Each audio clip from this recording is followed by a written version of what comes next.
Hola, muy buenas tardes. Muchas gracias, Juan, por estar ahí al control y bueno, siempre dándonos la introducción de este programa de Simplemente Jesús. También agradezco a aquellos que están manejando todo el tema de la radio, porque sabemos que hay todo un programa detrás, hay todas personas que se encargan de la conexión. Y bueno, todo es para el Señor, obviamente. Y bueno, estaremos, como siempre, en Simplemente Jesús, enseñando la palabra del Señor.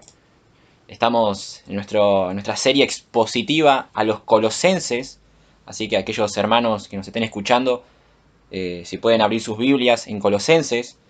El mensaje de hoy, hermanos, va a ser un poco largo, más de lo habitual, y yo necesito que estemos atentos hoy a la palabra del Señor. Por eso me gustaría que aquellos que están escuchando puedan tener una Biblia en sus manos, porque hoy vamos a ver un maratón de versículos. Entonces es importante que ustedes estén siempre examinando todo y reteniendo lo bueno, ¿no? Así que les pido que puedan abrir sus Biblias en Colosenses capítulo 1. Estamos estudiando Colosenses capítulo 1. Hoy veremos del versículo 12 al 14. Versículo 12 al 14. Pero vamos a dar un breve resumen de lo último que dimos en nuestro último programa.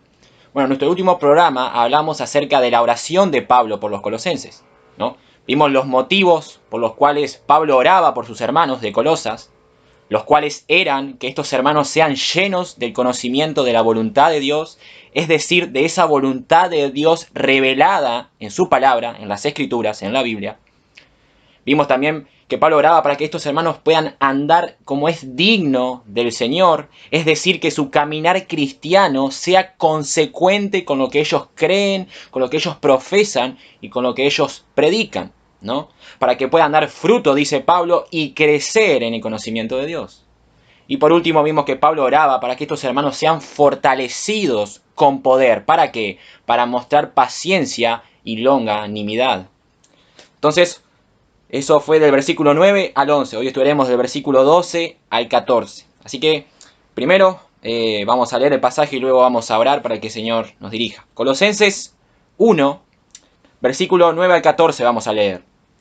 Y dice así: por lo cual también nosotros, desde el día que lo oímos, no cesamos de orar por vosotros y de pedir que seáis llenos del conocimiento de su voluntad, en toda sabiduría e inteligencia espiritual, para que andéis como es digno del Señor, agradándole en todo, llevando fruto en toda buena obra y creciendo en el conocimiento de Dios, fortalecidos con todo poder, conforme a la potencia de su gloria, para toda paciencia y longanimidad, con gozo dando gracias al Padre, que nos hizo aptos para participar de la herencia de los santos en luz, el cual nos ha librado de la potestad de las tinieblas y trasladado al reino de su amado Hijo, en quien tenemos redención por su sangre, el perdón de pecados. Vamos a orar, hermanos.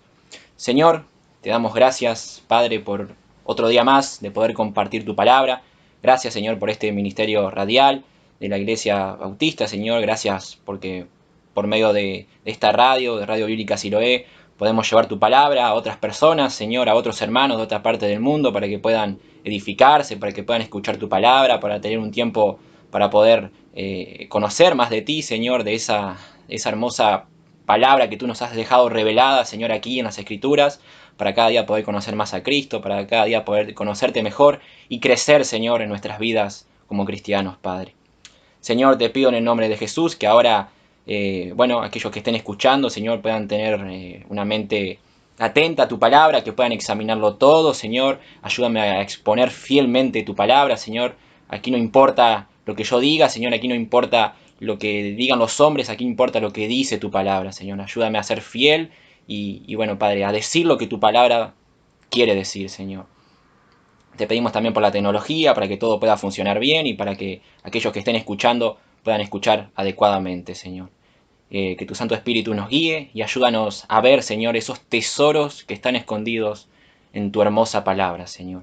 Ayúdanos también a poder explicar lo que hoy veremos, que es la doctrina de la redención, para poder contemplar y poder tener una mayor imagen, Señor, un mayor concepto, Señor, no solo intelectual, sino aplicarlo a nuestras vidas también, de lo que ha hecho Cristo Jesús en esa cruz, Señor.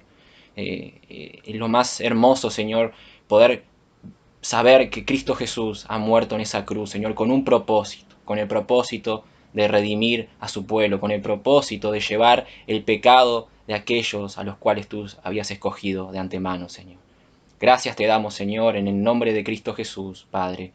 Amén. Muy bien, hermanos. El mensaje de hoy lo titulé Redención por su sangre. La redención por su sangre, ¿no? Hoy vamos a hablar acerca de la doctrina de la redención, ¿no? La redención particular, ¿no? O algunos también la dicen la elección incondicional, pero se le puede llamar de las dos maneras, redención particular o elección incondicional. El mensaje lo dividí en tres partes, ¿no? Nosotros nos vamos a basar en Colosenses, obviamente estamos estudiando la carta a los Colosenses. El primer tema que vamos a ver es la herencia que Dios nos ha dado, versículo 12. El segundo tema, nuestro pasado y nuestro presente, versículo 13. Y el tema número 3, el tercer tema, la redención, versículo 14. Repito, el mensaje está dividido en tres partes. La herencia que Dios nos ha dado, versículo 12, nuestro pasado y nuestro presente, versículo 13, y la redención, versículo 14. Vayamos a nuestro primer tema, la herencia que Dios nos ha dado, versículo 12.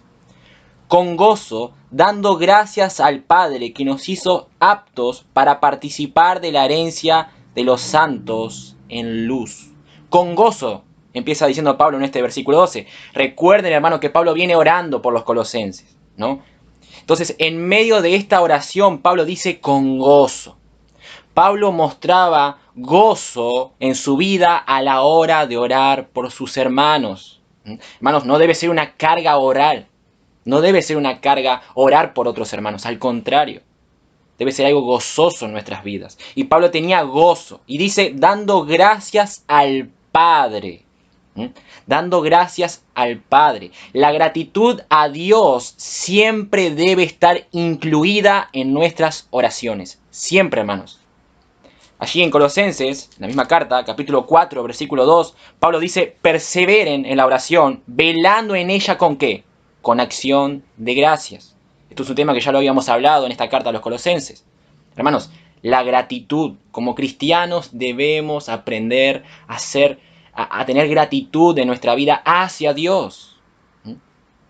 Nuestras oraciones no solamente deben ser peticiones a Dios. Dame esto, aquello, lo otro y esto. No. A veces, hermanos, la mejor oración es ir a Dios y solamente darle gracias. Y hermanos, motivos no nos faltan para dar gracias a Dios. El simple hecho que yo esté predicando aquí ahora mismo, que yo esté vivo, respirando ahora mismo, que mi corazón esté latiendo, es gracias a Dios. El simple hecho que tú estés escuchando este mensaje es gracias a Dios. Que te hayas levantado hoy de tu cama es gracias a Dios. Todo es gracias a Dios. Y nosotros debemos aprender a darle las gracias a Dios. Nada pasa aquí por suerte, nada pasa aquí por casualidad. No, hermanos. Entonces Pablo siempre daba gracias a Dios. Yo creo que si nosotros fuésemos a orar solamente para agradecer a Dios, yo creo que pasaríamos horas orando, hermanos, horas, si tan solo le diéramos gracias a Dios. Entonces Pablo oraba por sus hermanos, pero él también daba gracias a Dios. Ahora, ¿cuál era el motivo específico aquí por el cual Pablo estaba dando gracias a Dios? Y dice, con gozo, dando gracias al Padre que nos hizo aptos, Aquí la expresión griega significa hacer suficiente, investir de poder o dar autoridad. Dios nos hace aptos solamente por medio de la obra de Cristo en la cruz. Hermanos, no había nada bueno en ti ni en mí, nada. No, Dios nos hace aptos por medio de la obra perfecta de Cristo en la cruz. Si no fuese por la gracia de Dios, todos los hombres merecerían la ira divina. Hermanos, si no fuese por la gracia de Dios, tú y yo estaríamos en el infierno. Iríamos camino al infierno. Entonces Dios nos hace aptos para participar de la herencia de los santos en luz, dice Pablo. Ahí la palabra herencia significa literalmente para la porción de patrimonio. Repito, la palabra herencia ahí significa literalmente para la porción de patrimonio. En Romanos 8, versículo 17, el apóstol Pablo escribe, y si hijos, también herederos, herederos de Dios y coherederos con Cristo, si es que padecemos juntamente con Él, para que juntamente con Él seamos glorificados. Somos herederos de Dios, somos coherederos con Cristo.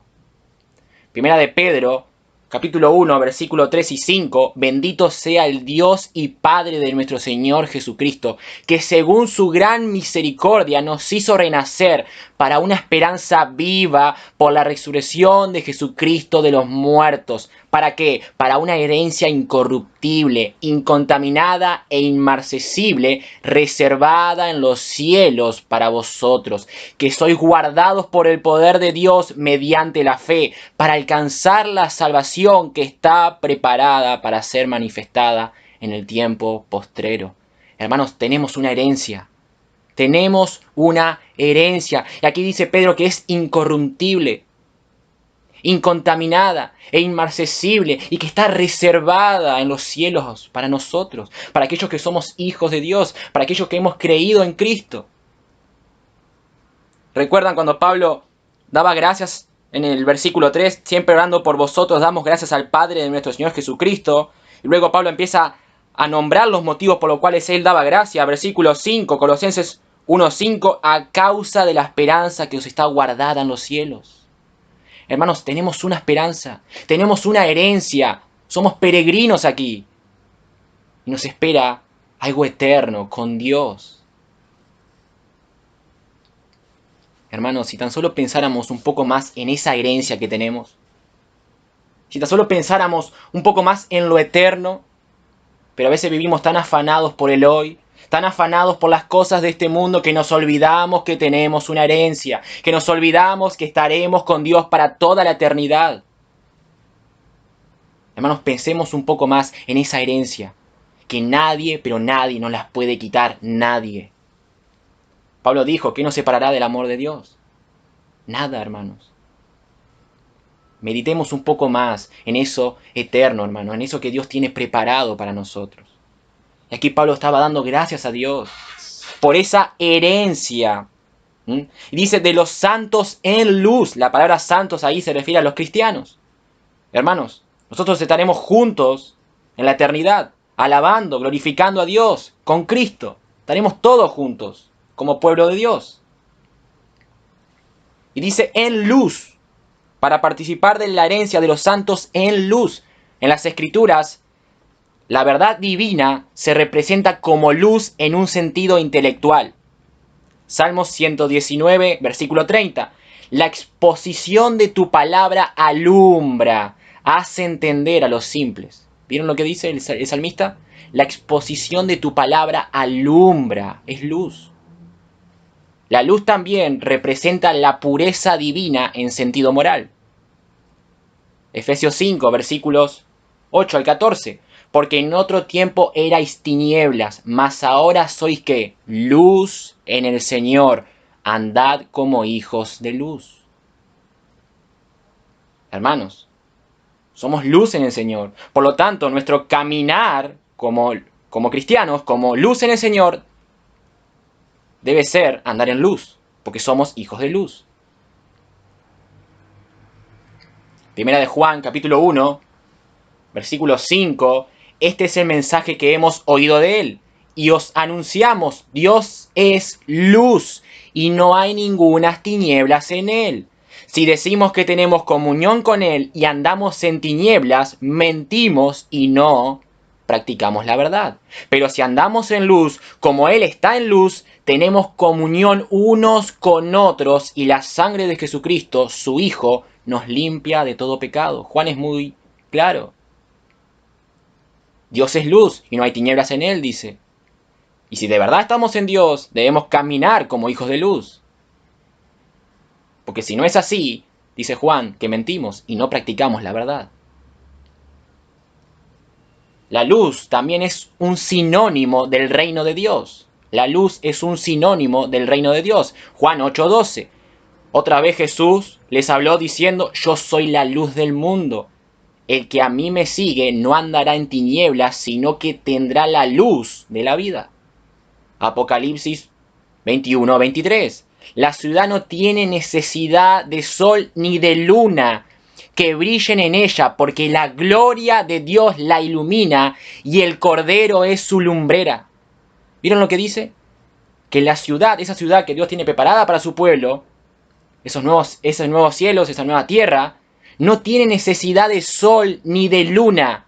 ¿Por qué? Porque la gloria de Dios la va a iluminar y el Cordero es su lumbrera. Apocalipsis 22:5. No habrá allí más noche y no tienen necesidad de luz de lámpara ni de luz de sol, porque Dios el Señor los iluminará y reinarán por los siglos de los siglos. Eso es increíble, hermanos. Entonces, como dijimos, la luz en las Escrituras representa la verdad divina, representa la pureza divina, representa también, es como un sinónimo del reino de Dios. Eso es muy importante entenderlos. Entonces Pablo empieza a dar gracias aquí, porque Dios nos ha hecho aptos para participar de la herencia de los santos en luz. Hermanos, ¿cuándo fue la última vez que tú diste gracias por estos motivos? ¿Cuándo? Hermanos, como dije, tenemos motivos infinitos para darle gracias a Dios. Y Pablo aquí estaba dando gracias a Dios. No porque los hermanos estaban teniendo un mejor carro, aunque ahí en esa época no había carro, pero no porque los hermanos tuvieran trabajo, o tuvieran algo económico, o porque los hermanos no estuviesen siendo perseguidos. Recuerden que la iglesia primitiva estaba siendo perseguida en esos tiempos. No, Pablo daba gracias a Dios, porque Él los había hecho aptos para participar de esa herencia reservada para ellos en los cielos. Y esto nos lleva a nuestro segundo tema, nuestro pasado y nuestro presente. Nuestro pasado y nuestro presente, versículo 13. El cual nos ha librado de la potestad de las tinieblas y trasladado al reino de su amado Hijo. Lo leemos de vuelta. El cual nos ha librado de la potestad de las tinieblas y trasladado al reino de su amado Hijo. Nos ha librado, dice Pablo. El verbo griego aquí significa traer cerca, rescatar. Esto se refiere al rescate espiritual que Dios ha hecho a nuestro favor. Hermanos, Dios nos ha rescatado. Dios nos ha liberado. Ahora, ¿de qué nos ha rescatado? ¿De qué nos ha liberado? Bueno, Pablo responde, el cual nos ha liberado de la potestad de las tinieblas. Estábamos en el reino de Satanás, porque Él tiene el dominio de las tinieblas. Él representa las tinieblas. Y en el reino de las tinieblas solo hay engaño y maldad. Primera de Juan 2:9, el que dice que está en la luz y aborrece a su hermano, este todavía está en tinieblas. Entonces, hermanos, nosotros antes vivíamos así. Vivíamos en tinieblas. Éramos parte de las tinieblas. Estábamos lejos de Dios. No teníamos ninguna relación con Dios. Esa era nuestra condición. Si vamos a Efesios, capítulo 2, miremos los primeros versículos, capítulo 2, versículo 1 al 3. Y Él los dio vida a vosotros cuando estaban muertos en vuestros delitos y pecados, en los cuales anduvisteis en otro tiempo, siguiendo la corriente de este mundo conforme al príncipe de la potestad del aire, es decir, Satanás.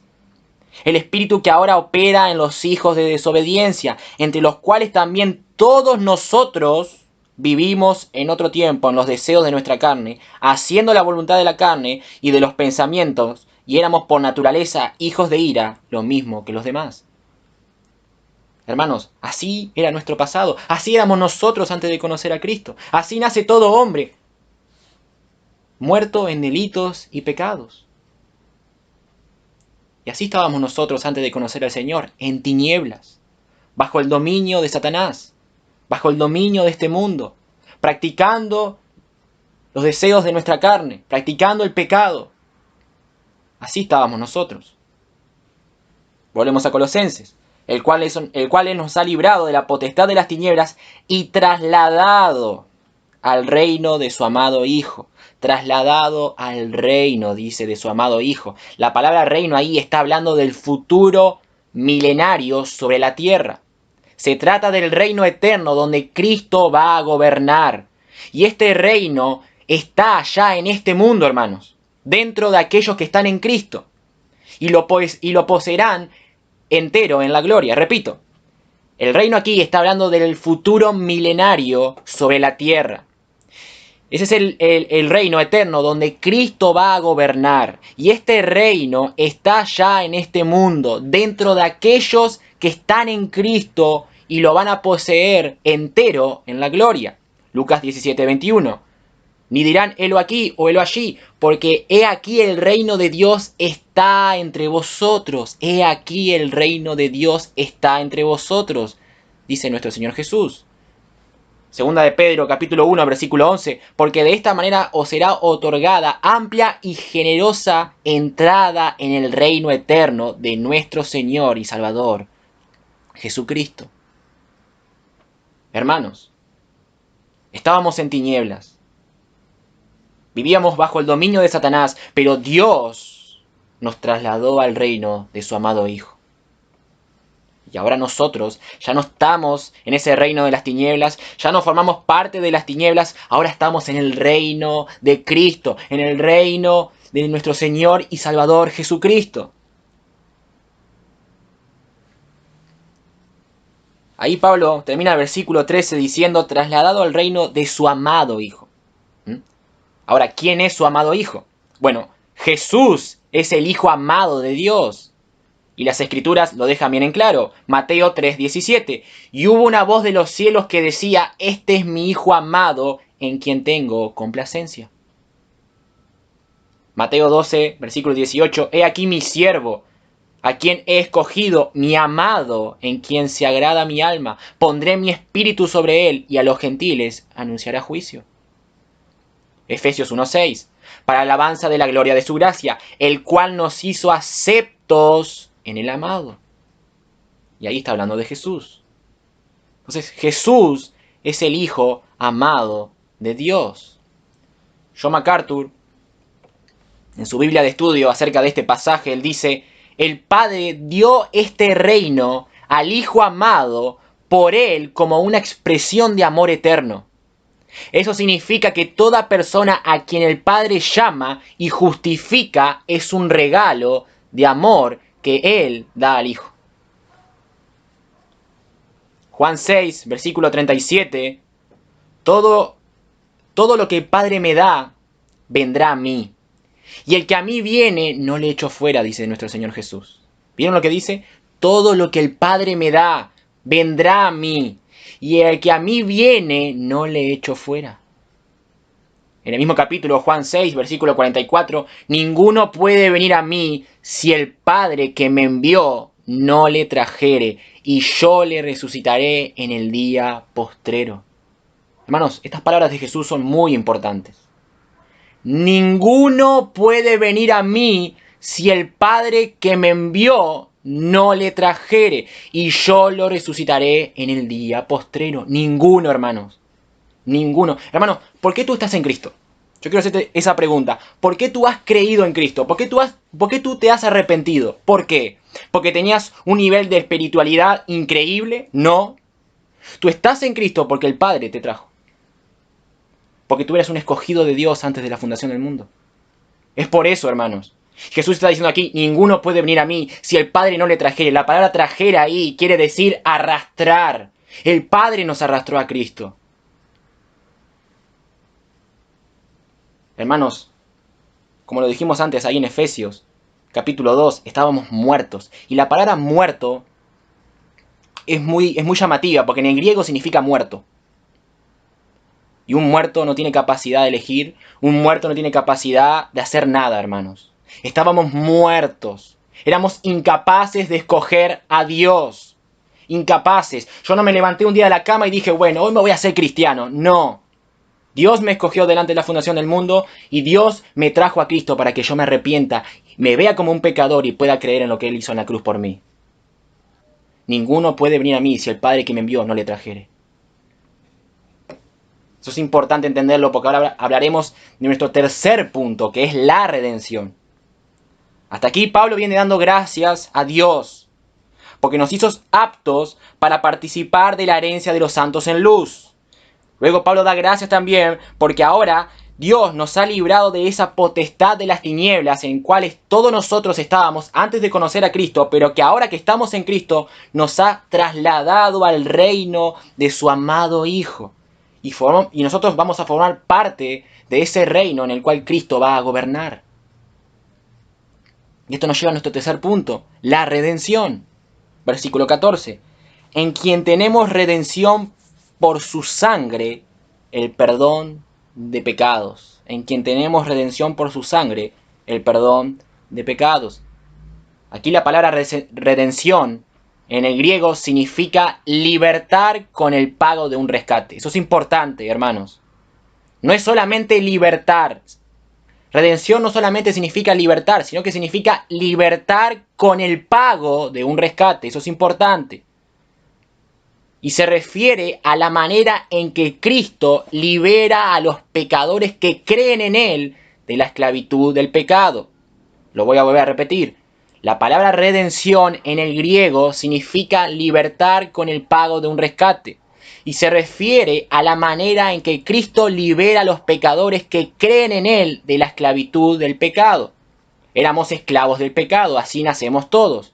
Pero Cristo, por medio de su obra en la cruz, nos hace libres de la esclavitud del pecado.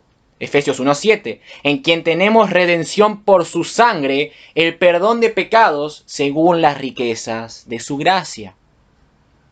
Corintios 1:30, mas por él estáis vosotros en Cristo Jesús, el cual nos ha sido hecho por Dios sabiduría, justificación, santificación y redención.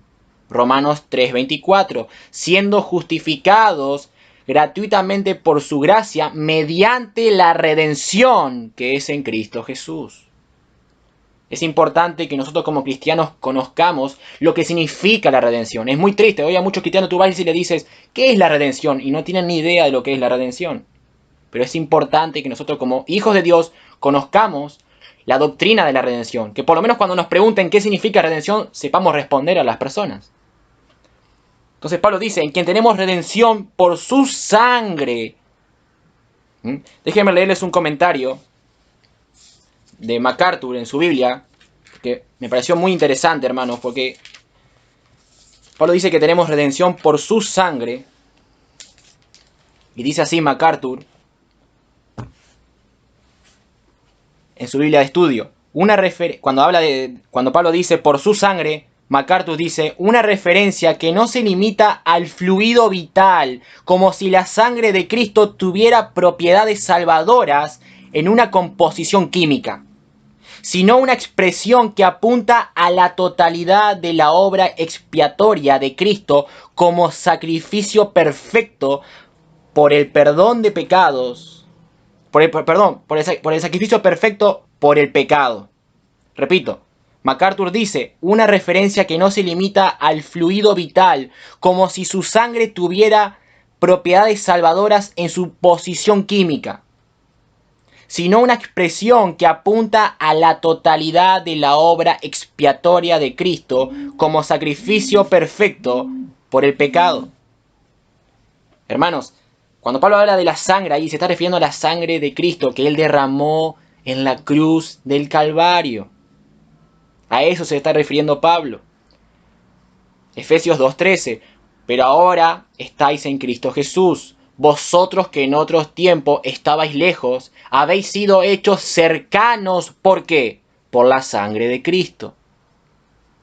Allí en Colosenses, capítulo 1, versículo 20, que lo veremos más adelante, y por medio de él reconciliar consigo todas las cosas, así las que están en la tierra como las que están en los cielos, haciendo la paz mediante la sangre ¿de qué? De su cruz.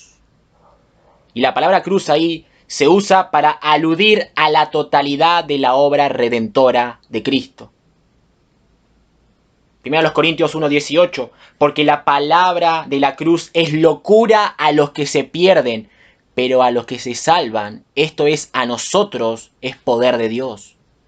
Tú vas y le predicas a alguien de que Jesús murió en la cruz, por nuestros pecados y que solamente por medio de esa obra redentora de Cristo en la cruz podemos ser salvos y podemos ser salvados de la ira divina de Dios, y que podemos ser reconciliados con Dios. Y la gente que te dice, eso es una locura, eso es un cuento, eso es lo que dice la gente. La gente del mundo piensa que esto es locura, pero para nosotros es poder de Dios, sabiduría de Dios, dice Pablo luego, allí en Corintios. Efesios 2:16. Y mediante la cruz reconciliar con Dios a ambos en un solo cuerpo, matando en ella las enemistades. ¿Vieron lo que dice? Mediante la cruz. Reconciliar con Dios a ambos en un solo cuerpo, matando en ella las enemistades. Está hablando del pueblo judío y del pueblo gentil. Gálatas 6:14. Pero lejos esté de mí gloriarme, sino en la cruz de nuestro Señor Jesucristo, porque en el mundo me es crucificado a mí y yo al mundo, dice el apóstol Pablo. Pablo dice que esté lejos de mí gloriarme, sino en la cruz de nuestro Señor Jesucristo.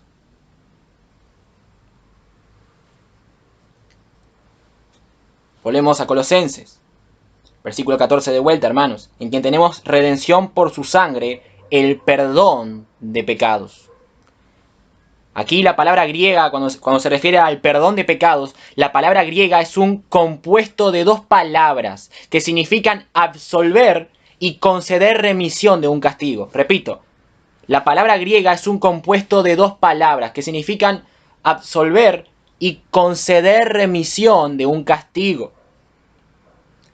Salmos 103, versículo 12. Cuánto está lejos el oriente del occidente, hizo alejar de nosotros nuestras rebeliones. Miqueas 7:19. Él volverá a tener misericordia de nosotros, sepultará nuestras iniquidades y echará en lo profundo del mar todos nuestros pecados. Hermano, en la cruz, Jesús en la cruz murió por tus pecados, llevó tus pecados, y ahora por medio de esa obra preciosa de Jesús en la cruz, tus pecados son perdonados, son perdonados. Pablo decía, somos nuevas criaturas en Cristo. Hay cristianos que viven amargados por las cosas que hicieron en su pasado, pero ya Dios nos ha perdonado por medio de la obra preciosa de Cristo Jesús en la cruz. Su sangre nos limpia de todo pecado. No podemos vivir amargados por lo que hicimos antes. Y Dios no vuelve a traer nuestros pecados del pasado y nos echa en cara, mirá lo que hiciste. No, Él ya borró nuestros pecados por medio de la preciosa sangre de Jesucristo, hermanos.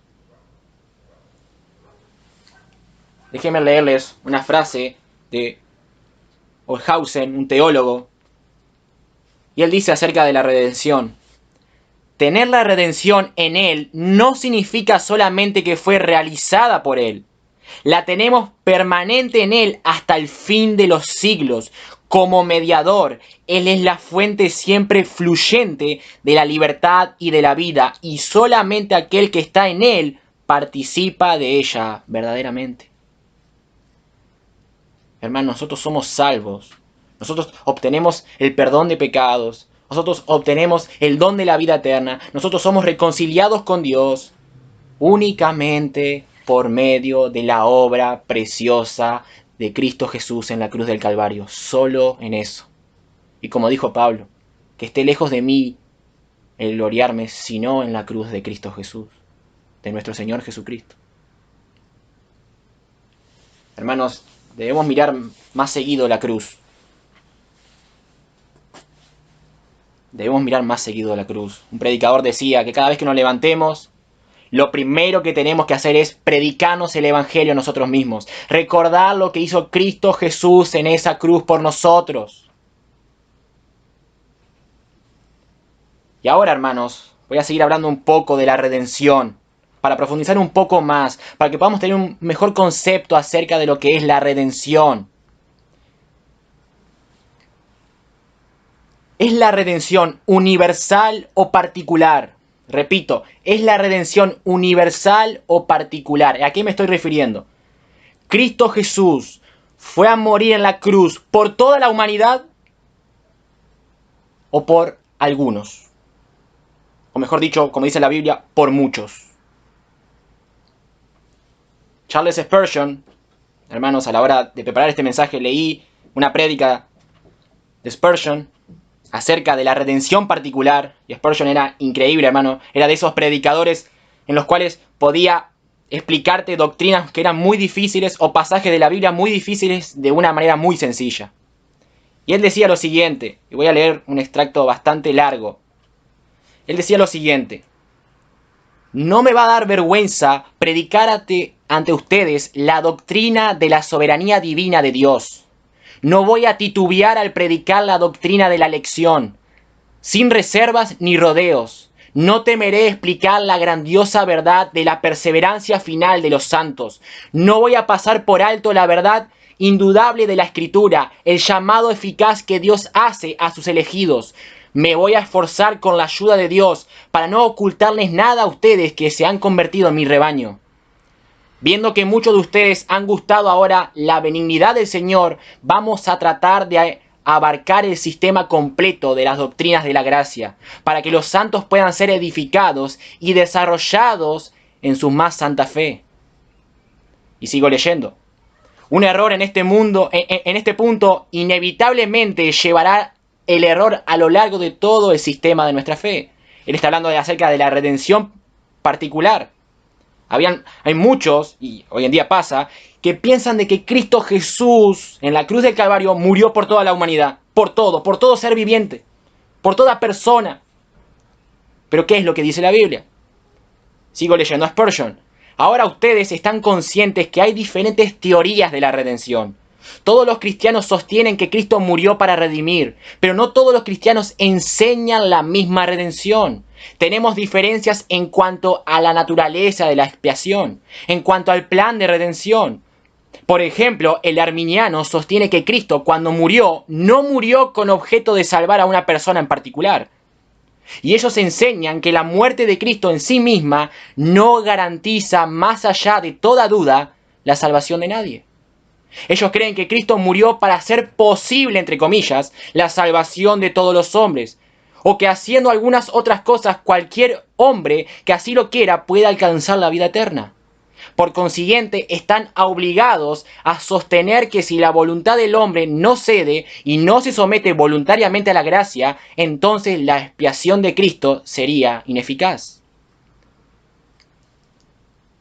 Sigue Spurgeon diciendo, ellos sostienen que no hay nada particular ni especial en la muerte de Cristo. Cristo murió, dicen ellos, tanto por Judas, que está en el infierno, como por Pedro, que se Y luego dice que ellos creen que para quienes han sido consignados al fuego eterno hubo una redención tan verdadera y tan real como para quienes se encuentran ahora ante el trono del Altísimo. Pero nosotros no creemos en nada de eso, dice Spurgeon. Nosotros sostenemos que Cristo, cuando murió, tenía un objetivo en mente, y ese objetivo será cumplido con absoluta seguridad, más allá de toda duda. Nosotros medimos el propósito de la muerte de Cristo por su efecto.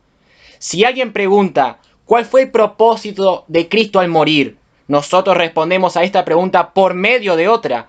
¿Qué ha hecho Cristo o qué hará Cristo por medio de su muerte? Pues nosotros declaramos que la medida del efecto del amor de Cristo es la medida de su propósito. Nosotros no podemos engañar a nuestra razón, pensando que la intención del Dios Todopoderoso puede frustrarse, o que el propósito de algo tan grandioso como la expiación de Cristo puede fallar por algo. Sostenemos, no tenemos miedo de decir lo que creemos, dice Spurgeon, que Cristo vino a este mundo con la intención de salvar a una gran multitud, la cual nadie puede contar.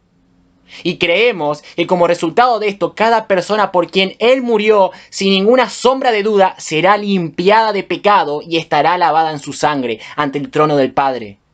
Nosotros no creemos que Cristo haya hecho una expiación eficaz por quienes están hoy condenados para siempre. No nos atrevemos a pensar que la sangre de Cristo haya sido derramada jamás con la intención de salvar a quienes Dios sabía de antemano que no podían ser salvos. Y algunos de ellos ya estaban en el infierno cuando Cristo murió en la cruz.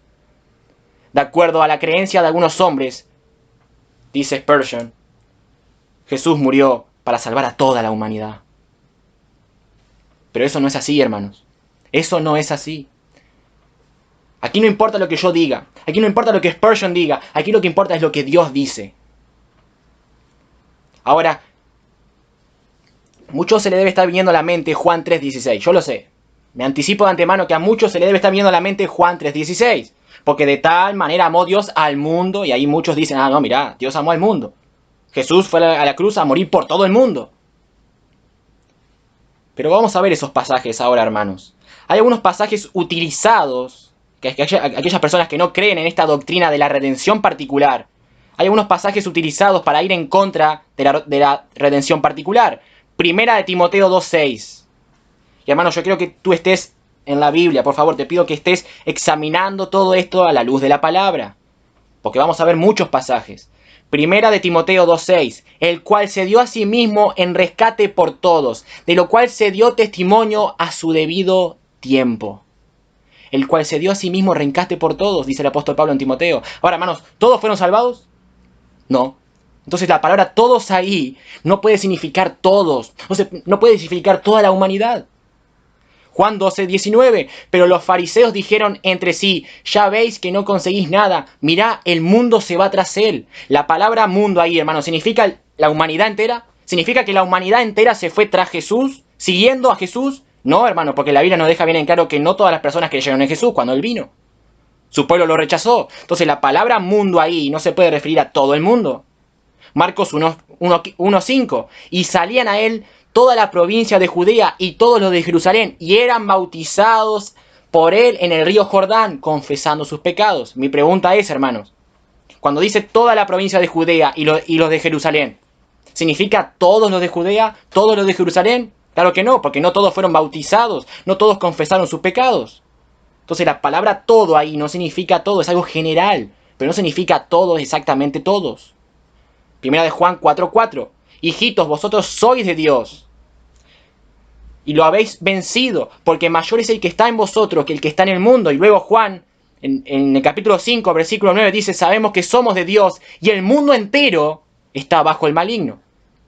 Ahora, cuando se refiere al mundo entero, ¿quiere decir a todo el mundo? Y si fuera así, ¿cómo es que habían algunos que eran de Dios? Porque Juan antes dice, hijitos, vosotros sois de Dios. Y luego en el capítulo 5 dice, el mundo entero está bajo el maligno. Repito, ¿el mundo entero ahí significa que estaba todo el mundo bajo el maligno? No, porque habían cristianos. De hecho, Juan está escribiendo a cristianos. Entonces, hermanos, no podemos tomar literalmente la palabra todo o mundo como si se refiriera a toda la humanidad. Las palabras mundo, dice Spurgeon, y todos, tienen 7 u 8 significados diferentes en la escritura. Y es muy raro que todos quiera decir todas las personas, tomadas individualmente. Las palabras son generalmente usadas para significar que Cristo ha redimido a algunos procedentes de diversos grupos, algunos judíos, algunos gentiles, algunos ricos, algunos pobres, y no ha restringido su redención, ya sea judíos o gentiles. Por eso en Juan 3:16 dice, porque de tal manera amó Dios al mundo, que ha dado a su Hijo unigénito, para todo aquel que en Él cree no se pierda, mas tenga vida eterna. La palabra mundo ahí no significa que Jesús vino a dar su vida específicamente por cada persona de este mundo, no. Es algo general, para poder abarcar judíos, abarcar gentiles, abarcar ricos, pobres, abarcar a personas de diferentes clases, de diferentes partes de este mundo. Pero no significa literalmente al mundo entero. Apocalipsis 5:9. Y cantaban un nuevo cántico diciendo, digno eres de tomar el libro y de abrir sus sellos, porque tú fuiste inmolado y con tu sangre nos has redimido para Dios. Y mira lo que dice, de todo linaje, lengua, pueblo y nación. ¿Vieron? Los redimidos de Dios. Ahí se está refiriendo a que los redimidos de Dios van a venir serán de distintas partes de este mundo, de todo linaje, de toda lengua, de todo pueblo, de toda nación. Segunda de Pedro 3:9.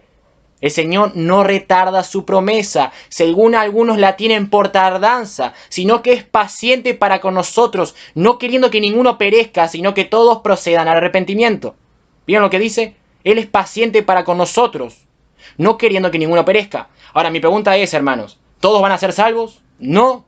Entonces, ahí cuando se está refiriendo no queriendo que ninguno perezca, sino que todos procedan al arrepentimiento. Se está refiriendo a los escogidos de Dios, que de antemano Dios los ha escogido para salvación, para que crean en Cristo. Porque, hermanos, no todos van a proceder al arrepentimiento. No todas las personas van a ser salvas. Y en la Biblia nos debemos muy bien claro. De hecho, en la Biblia nos deja bien en claro que van a haber más personas en el infierno que en el cielo. Entonces, cuando ahí dice, no queriendo que ninguno perezca, se está refiriendo a los escogidos de Dios, porque obviamente ya hay muchos que han perecido. Y hermanos, un caso específico en la Biblia, tenemos millones, pero un caso específico es Judas. O al menos que alguno piense que Judas fue salvo. No sé, la verdad, si alguno piensa eso, no sé qué Biblia leyó. Pero no, hermanos. Ahí se está refiriendo a los escogidos de Dios. Y hermanos, cuando hablamos de la redención universal, aquellos que sostienen esta redención universal, lo que están diciendo es que Cristo Jesús fue a morir en la cruz para hacer, entre comillas, posible la salvación de alguien, siempre y cuando ese alguien se arrepienta. Si no, no.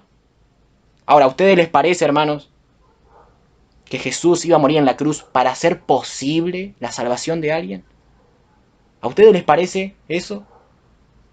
No, hermanos. La Biblia nos deja bien en claro que Jesús fue a la cruz con un propósito, con el propósito de redimir a aquellos a los cuales Dios había escogido. Él fue no a hacer posible la salvación, sino a asegurar la salvación. Y ahora, hermanos, les voy a dar un maratón de versículos que afirman la redención particular. Esos versículos que vimos son de personas que utilizan esos versículos fuera de contexto para decir que Dios sí murió por toda la humanidad. Pero ya hemos visto que la palabra todo y mundo ahí no significa literalmente todos o todas las personas individualmente. Mateo 1:21. Y dará a luz a un hijo y llamará su nombre Jesús, porque él salvará a todo el mundo, a toda la humanidad. No, ¿qué dice? A su pueblo de sus pecados. Isaías 53:8. Por cárcel y por juicio fue quitado, y su generación, ¿quién la contará? Porque fue cortado de la tierra de los vivientes. ¿Y por la rebelión de qué? ¿De todo el mundo? No, por la rebelión de mi pueblo fue herido, de mi pueblo fue herido. Isaías, ahí en el mismo capítulo 53, versículo 11 y versículo 12, verá el fruto de la aflicción de su alma y quedará satisfecho. Por su conocimiento justificará a mi siervo justo a todo el mundo, a toda la humanidad, no, a muchos, y llevará las iniquidades de ellos. Por tanto, yo le daré parte con los grandes, y con los fuertes repartirá despojos, por cuanto derramó su vida hasta la muerte y fue contado con los pecadores, habiendo él llevado el pecado, y hermano, aquí esto es increíble, ¿el pecado de quién? ¿De toda la humanidad? ¿De todo el mundo? No, de muchos. Y orado por los transgresores. ¿Vieron? ¿Vieron lo que dice? Por muchos. No por toda la humanidad, por muchos. Mateo 20:28. Como el Hijo del Hombre no vino a ser para servido, sino para servir y para dar su vida en rescate por toda la humanidad, por todo el mundo. No, por muchos. Marcos 14:24. Hay más, hermanos. Y le dijo, esta es mi sangre de nuevo pacto, que por muchos es derramada. Que por muchos es derramada. No es derramada por toda la humanidad, por muchos. Juan 10:11. Yo soy el buen pastor, y el buen pastor su vida da. ¿Por quién? ¿Por las cabras y por las ovejas? No, por las ovejas. Juan 10:15. Así como el Padre me conoce y yo conozco al Padre, y pongo mi vida por toda la humanidad, por todo el mundo, por las cabras y las ovejas. No, por las ovejas. Juan 17:9. Yo ruego por ellos, no ruego por quién. Esto es increíble. No ruego por el mundo, dice Jesús, sino por los que me diste, porque tuyos son. Hermanos, ¿vieron lo que está diciendo Jesús? Él no ruega por el mundo, Él ruega por los que tú me diste, es decir, por lo que Dios le dio, porque tuyos son. Hermanos, yo creo que la palabra es muy clara en esta doctrina. Juan 17:20, hay más todavía. Mas no ruego solamente por esto, sino también por los que han de ¿qué? De creer en mí por la palabra de ellos. Hechos 20:28. Por tanto, mirad por vosotros y por todo el rebaño que es el Espíritu Santo os ha puesto por obispos para apacentar la iglesia del Señor, el cual Él ganó por su propia sangre. La palabra ganó ahí significa compró. Ahora, ¿Jesús con su sangre compró a toda la humanidad? ¿Compró a todas las personas de este mundo? No, Él compró, ¿qué dice? La iglesia del Señor. Para apacentar la iglesia del Señor, la cual Él ganó por su propia sangre. Su pueblo. sus escogidos. Romanos 8:5, más Dios muestra su amor para con todo el mundo. No, para con nosotros, en que siendo aún pecadores, Cristo murió ¿por quién? ¿Por todo el mundo? No, por nosotros. ¿Y quiénes son nosotros? Son aquellos que están en Cristo, porque Pablo le escribe a cristianos. Pablo tranquilamente podía haber puesto ahí, miren, Cristo murió por todo el mundo, pero no, puso por nosotros. Romanos 8, de vuelta, versículos 32 y 34. El que no escatimó a su propio Hijo, sino que lo entregó por todo el mundo, no, por todos nosotros. ¿Y quiénes son todos nosotros? Versículo 33. ¿Quién acusará a los escogidos de Dios? Pablo está respondiendo. El que se entregó por todos nosotros. ¿Y quiénes son todos nosotros? Los escogidos de Dios. Porque Pablo dice, ¿quién acusará a los escogidos de Dios? Dios es el que justifica. Hay más, Efesios 5, versículos 1 y 2. Sed pues imitadores de Dios como hijos amados, y andad en amor, como también Cristo nos amó y se entregó a sí mismo por todo el mundo. Por toda la humanidad. No, por nosotros. Ofrenda y sacrificio a Dios en olor fragante. Tito 2. Hermano, estamos recorriendo toda la Biblia. Tito 2, versículos 13 y 14. Aguardando la esperanza bienaventurada y la manifestación gloriosa de nuestro gran Dios y Salvador Jesucristo, quien se dio a sí mismo, ¿por quién? Por nosotros, para redimirnos de toda iniquidad y purificar para sí un pueblo propio celoso de buenas obras. Hebreos 2, versículos 10 y 11. Porque convenía a aquel por cuya causa son todas las cosas, y por quien todas las cosas subsisten, que habiendo de llevar muchos, no toda la humanidad, muchos hijos a la gloria. ¿Vieron lo que dice? Muchos. No dice toda la humanidad. Él va a llevar a muchos a la gloria, no todo el mundo. Hebreos 5:9. Y habiendo sido perfeccionado, vino a ser autor de eterna salvación. ¿Para quién? Para todos los que le obedecen. Y hermanos, ¿quiénes son los que obedecen a Dios? ¿Quiénes? Sus hijos. Los que no obedecen no son hijos de Dios. Entonces, Él vino a dar salvación a sus hijos. Aquellos a los cuales Dios había escogido, de vuelta todo. Siempre lo mismo, hermano.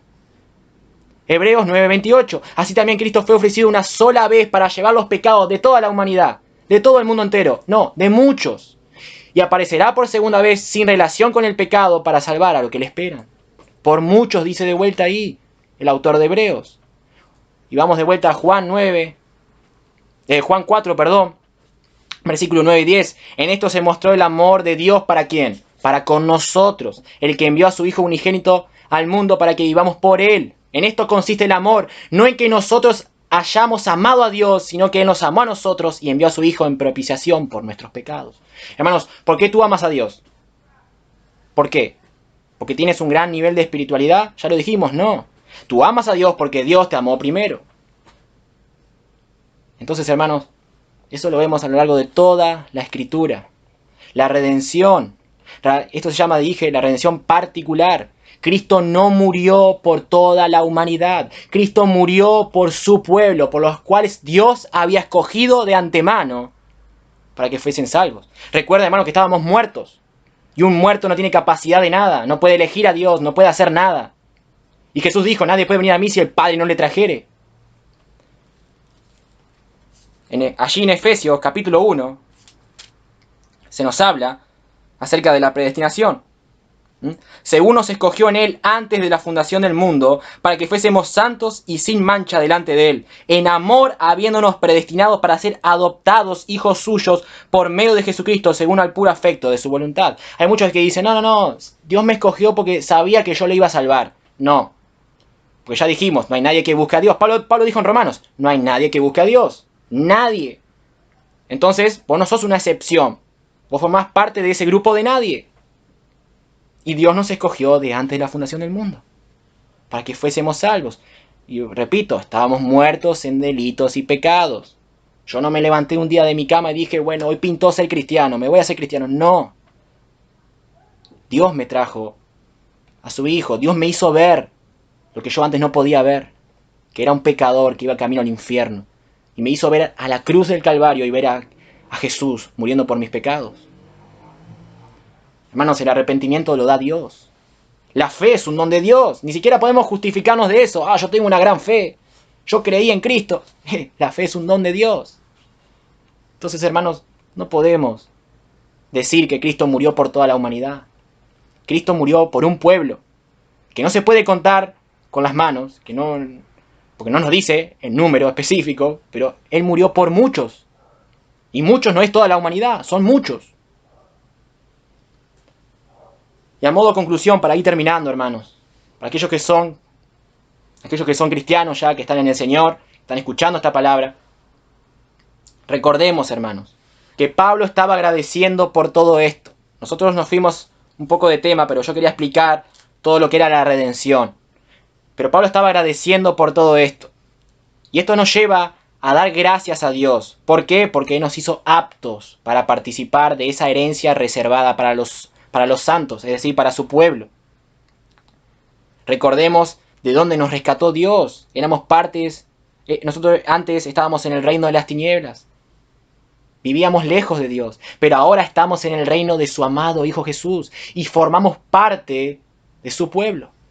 Y debemos dar gracias por eso, hermanos, porque repito, no merecíamos eso, no lo merecíamos. Y en cuanto a la redención, hermano, como dije, Cristo no murió por todo el mundo, Él murió por los escogidos, por los suyos. Y tú dices, y bueno, ¿y qué cambia eso? ¿Y qué cambia? Que tú estabas dentro de esos escogidos. Si tú eres un cristiano, tú estabas dentro de esos escogidos. Tú eras uno de esos por los cuales Cristo derramó su sangre en la cruz, el cual te da perdón de pecados y salvación eterna. Dios te escogió de antes de la fundación del mundo. Desde antes que tú existieras, Dios envió a su Hijo a morir en la cruz por ti, específicamente por ti. Y déjame decirte algo, ¿tú hiciste algo? ¿Tú hiciste algo para merecer eso? Hermanos, yo veo en la Biblia que Dios me escogió de antes de la fundación del mundo. Ahora, no veo el por qué me escogió. Eso no me lo dice la Biblia. Porque no había nada bueno en mí. Hermanos, esta doctrina yo no la predico para generar alguna discusión o algo. No, yo la predico para que miremos más a Cristo, lo amemos más a Él. Porque fue a la cruz a morir por nosotros. Dios nos escogió de antes de la fundación del mundo. Hermanos, el plan de la redención no es el plan B de Cristo, no es el plan B de Dios. No es que, pecó Adán, ¿qué hacemos ahora? No, ya Dios tenía todo preparado de antemano. Él iba a enviar a su Hijo a morir en la cruz por su pueblo, por sus escogidos. Y hermanos, nosotros no merecíamos eso, no merecíamos que Cristo muriera en la cruz por nosotros, no merecíamos nada de Él. Y Él aún así derramó su sangre en la cruz por nosotros, hermanos. Esta doctrina, hermano, de la redención particular nos debe llevar a amar más a Cristo, a contemplar más esa obra preciosa que Él ha hecho en la cruz del Calvario a nuestro favor. Porque solamente delante de Él somos aptos, delante de Dios, para poder participar de la herencia de los santos en luz. Y aquellos que no conocen al Señor, y si han escuchado este mensaje, algunos se estará preguntando, bueno, ¿y yo cómo sé que soy uno de los escogidos de Dios? ¿Yo cómo sé que Cristo en la cruz del Calvario murió por mí? Bueno, eso es un razonamiento que no tienes que hacerlo. ¿Sabes por qué? Porque Dios en su palabra no dice que lo hagamos. Tú no debes ponerte a pensar si Dios te escogió o no te escogió, si Jesús murió en la cruz por ti o no murió por ti. Sí, Jesús murió en la cruz por ti, por tus pecados. Y si tú confiesas que eres un pecador y que Cristo Jesús murió en la cruz por ti, serás salvo. Porque déjame decirte algo, Dios, en la Biblia vemos la soberanía de Dios, pero también vemos la responsabilidad del hombre. El hombre es responsable delante de Dios, de sus actos, de lo que Él hace. No, amigo, amiga, no te pongas a especular si serás un escogido de Dios o no. Solamente cree en Cristo, porque eres un pecador que va camino al infierno. Un pecador que tiene la ira de Dios sobre su cabeza, que si tú no te arrepientes, si no crees en Cristo, lo que te espera es la condenación eterna. Pero como vimos hoy, Cristo fue a la cruz del Calvario con un propósito, para asegurar la salvación de aquellos a los cuales Dios había escogido. Cristo murió en la cruz llevando tus pecados. Cristo murió en la cruz llevando la ira de Dios. Jesús en la cruz hizo maldito por ti. Amigo, cree en Cristo hoy y serás salvo. Tendrás el perdón de tus pecados. Serás una nueva criatura. Formarás parte de lo que Pablo hablaba ahí, de la herencia de los santos en luz. Formarás parte del pueblo de Dios. Estarás con Cristo. Ven a Cristo en arrepentimiento y fe. Cree en Cristo hoy y serás salvo, amigo, amiga. No te vayas escuchando este mensaje de la misma manera. Cree en Cristo hoy y serás salvo. Gracias, hermanos, por haberme escuchado. Que de verdad cada día nuestro amor por nuestro Dios y nuestro Señor Jesucristo pueda crecer, hermanos. Y recuerden, no es lo que importa, acá lo que importa no es lo que yo diga, sino lo que dice la palabra del Señor. Gracias y bueno, hermanos, que Dios los bendiga muy ricamente a todos.